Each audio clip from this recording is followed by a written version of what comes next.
Qu'en est-il des travaux d'urgence de construction du ravin Yakasongo à Cabinda? Cette question préoccupe plus d'un, d'autant plus qu'il ne reste que 2 mois avant l'expiration du délai fixé. Sur place, le constat fait révèle une évolution normale des travaux.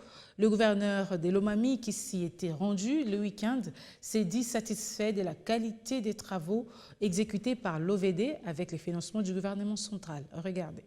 Lancé le 2 juillet 2022 par le gouverneur de la province de Lomami, Nata Ilunganombi, les travaux d'urgence de la lutte anti-érosive sur le site Yakasongo dans le quartier portant le même nom, en pleine ville de Cabinda, évoluent sans désemparer et à la grande satisfaction de la population riveraine qui vivait la peur au ventre.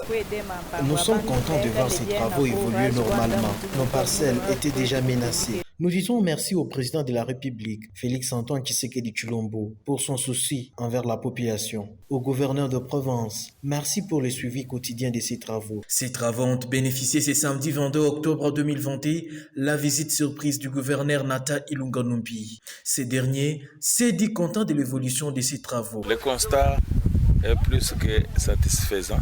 Il y a des parties où ils ont déjà coulé des bétons. Donc, je suis très content. Surpris également sur les chantiers, Clovis Kalalachumatou, directeur provincial de l'OVD, précise que dans 2 mois, ces travaux seront terminés et que la population riveraine sera épargnée de cette catastrophe naturelle qui a englouti plusieurs maisons à son passage. C'est un chantier où le quartier ici était vraiment attaqué par plusieurs têtes d'érosion. Le chef de l'État, à son passage ici, avait voulu et il a demandé qu'on puisse faire une évaluation de tout ce qui est urgent.